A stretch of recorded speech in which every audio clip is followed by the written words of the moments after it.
When society starts to crack, defense begins at home. So the question is, what makes one home stay strong while the other one falls apart? It always starts with the same weak points: the doors, the windows, and the places most people overlook. And according to both police and government data, these are the first lines of defense, and the ones that fail the fastest when chaos begins. So, how do you turn your home into something that holds when everything breaks? Lock every door and window, even when you're home. Use solid 1-inch deadbolts and reinforce the strike plates with 3-inch screws that grip deep into the wall studs, not just the frame. That simple upgrade can double your door's resistance to forced entry. Most standard strike plates are held by 1/2-inch screws. They rip the moment someone leans their shoulder into the door. Replace them now before someone else does it for you. Sliding doors are another weak link. A simple wooden dowel or metal pin in the track stops them from being lifted out or pried open. For extra resistance, add a secondary lock or a door bar designed for patio doors. Strong locks stop the easy threats, the ones looking for a quick score and a soft target. But the real protection goes deeper. Security experts and experienced preppers agree, the door itself is the foundation. Solid core or metal doors last longer than hollow ones. A hollow door might look strong, but it gives way under pressure.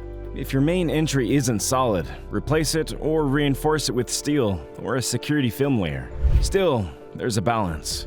Too much visible fortification makes your home look like it's hiding something, and that draws eyes. The real goal is quiet strength, doors that appear ordinary but hold firm when it matters. The same rule applies to windows, and most people forget them until it's too late.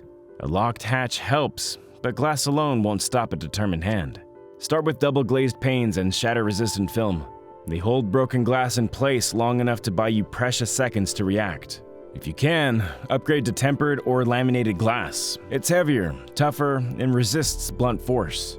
But even the strongest glass fails if the frame gives out. That's why it's important to reinforce hinges and plates and make sure every seal holds before someone else tests it for you. If something rattles or feels loose, it's already telling you it won't hold. Fix it now while you can. Add motion sensors or glass break alarms near main entries. They buy you precious seconds. Awareness is half the battle. The sooner you know, the sooner you can act. But real security starts long before anyone gets that close. Most burglars and looters avoid homes that look alert. Keep hedges trimmed so windows stay visible and nothing looks abandoned. Collect the mail, keep your yard clean, and set your lights to shift through the evening. These small habits send a quiet signal that your home is active, aware, and not worth testing. And that's often all it takes to make your house disappear from the target list. The gray man mindset is about staying unseen by giving nothing away. Your home should mirror that same quiet. Nothing flashy, nothing that draws a second look. Defensive landscaping helps complete that illusion. Use open sightlines so you can see trouble coming without revealing yourself. Plant thorny shrubs under windows and keep trees away from upper floors. Gravel paths that crunch underfoot aren't decoration. They're an alarm that never needs power. At night, build your lighting in layers so every shadow works in your favor. Motion lights near dark corners, a porch light that flickers on a timer. All of it builds a home that protects without standing out. But a quiet home means little if your actions tell another story. The same discipline that hides your house should guide how you move, what you show, and what you share. Avoid showing off your gear or posting photos of stock shelves online. Keep your supply runs discreet so neighbors don't notice the rhythm of your preparedness. Move naturally and keep a low profile. No patterns, no routine deliveries, no reason for curiosity. If you help others, do it quietly. Offer help, not hints of what you have. People notice more than you think. Make sure what they see is nothing worth remembering. Houses that look stocked or untouched draw attention fast. The ones that seem quiet, modest, or struggling usually get passed by. That's the paradox of survival. The less you show, the more you keep. Still, appearances only go so far. When someone decides to check what's behind the glass, strength matters more than looks. Don't overlook hidden entry points like basement windows, vents, and skylights. Each one is a weak spot that needs attention. Cover them with steel mesh or polycarbonate panels, lock them tight, and seal pet doors if you're not using them. Even a hand-sized gap is enough to let trouble in. Some preppers go further, reinforcing weak walls with brick, sandbags, or cinder blocks. It's cheap insurance that adds real strength and mass. The goal is to be the house no one even considers approaching. Visible strength invites curiosity, while quiet invisibility keeps you safe. If that illusion ever breaks, your defense changes from what they can't see to what they never expected. Operational security keeps your home off the radar when everything else starts to collapse. When attention turns dangerous, the goal is simple: stay comfortable without being seen. Light is the first giveaway. In a blackout, even a single candle can expose you. Seal every window with blackout curtains, thick blankets, or taped garage bags to keep the glow inside. Keep your lights low, soft, and away from the windows.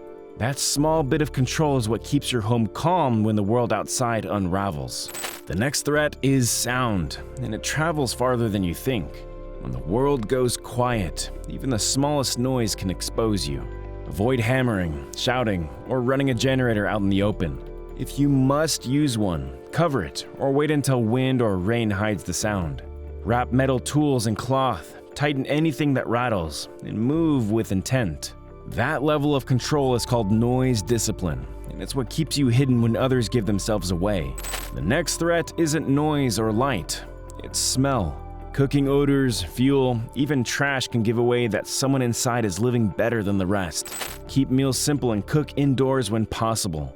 Use fewer spices and shorter cooking times. If you can, cook what others are cooking. It masks your scent and makes it harder to trace where it came from. Food isn't the only thing that gives off a scent. Waste and fuel do as well, and those odors linger even longer. That's why you never burn your trash. Seal it, keep it out of sight, and get rid of it only when it's safe. Smell travels farther than you think. So, make sure yours doesn't give you away. You should keep your supplies invisible. Keep them in plain containers, spread them throughout the house, and label boxes as ordinary items. If it looks boring, it stays untouched. A decoy pantry buys you time when eyes and hands start wandering. Stock it with basic foods, half-empty jars, and a few expired cans. It gives the illusion of scarcity, and that illusion keeps you safe. Hide real reserves behind walls, inside furniture, or in sealed bins stacked under ordinary junk. Redundancy matters. One stashed near you, one deeper in the house, one outside the home if you ever need to fall back. And when it comes to people, stay friendly, but never predictable. But you can't stay alert 24/7, so who keeps watch when you don't? That's where a dog earns its place in your defense plan. Long before a camera triggers or a lock is tested, a dog picks up changes in body language, adrenaline, and scent. The early warning gives you time, and in any crisis, time keeps you alive. Dogs also change people's behavior. They make criminals think twice. A single bark or a low growl behind the door is enough to make most intruders rethink their plan. But even the best dog isn't foolproof. A determined intruder can distract it or pull its focus away. That is why a dog should always be part of your system and not the whole plan. Breed and temperament both matter as well. Choose a dog whose mind matches the job and the home. German Shepherds and Belgian Malinois have the drive and stamina for protection, but keep in mind they need structure and consistent training to stay in control. Livestock guardians such as the Great Pyrenees and the Anatolian Shepherd are strong at perimeter work. They perform best when the territory is clear and the handler is firm. In smaller homes, a boxer, Rottweiler, or mixed rescue with strong instincts can be just as effective, as long as it trusts you and understands routine. Protection comes from the bond you share. Earn that loyalty and the dog becomes more than a deterrent. But owning a dog isn't just a type of protection, it's a responsibility. In a collapse, it depends on you for food, care, and stability. That responsibility must be part of your survival plan as well. Keep extra supplies ready, because a weak dog isn't protection, it's a risk. If you don't want a dog or can't keep one, you can still make it look like you do. A beware of dog sign might help, but if you really want to sell the illusion, add lived-in details. A food bowl on the porch, a knotted leash by the door, an empty dog bed in plain sight, and you could even use emotion-activated bark or triggers when someone walks too close. You'd be surprised how often that's enough to keep trouble away. And now we reach the part every prepper hopes never comes, but must be ready for. When the locks fail and the noise downstairs isn't the win, safety depends on what you do in the next 10 seconds. Every home needs a plan that moves faster than panic. When something feels wrong, everyone should already know where to go, what to grab, and what to lock. No shouting, no guessing, just movement. Keep it simple, one clear signal for danger and a single safe place everyone can reach in seconds. You don't need a bunker, you need a door that holds. A solid core door with reinforced hinges and a strong latch that buys you time. Inside that room, keep only what matters: light, water, first aid, and a way to call for help. If you have kids, make it feel safe, not frightening. Panic drains energy fast, but calm keeps you sharp. If you live rural, plan a second exit, a back window, crawl space, or reinforced vent that turns a dead end into a fallback. In urban areas, focus on silence and layers. Lock, secure, stay silent. In close quarters, every sound travels. What keeps you safe isn't strength, but control. The ability to move, act, and react without noise or hesitation. That's why running drills matters. They don't build paranoia, they build precision. Run them until every move feels instinctive, until your body reacts before your mind does.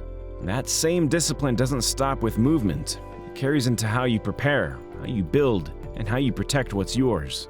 If you've made it this far, you already think differently from most. You're building a home that stands when others fall. And this is just one piece of the puzzle. There's a lot more to cover, such as how to manage water and sanitation at home. Master emergency repairs and tools that keep things running. Build the mindset that keeps you steady when everything else breaks. If you found this breakdown useful, give the video a like, share it with those you want to see safe, and subscribe for more fact-based prepping strategies. Want me to cover something specific next? Let me know in the comments below. And don't forget to hit the bell, because every step you take now is one less thing to fear later.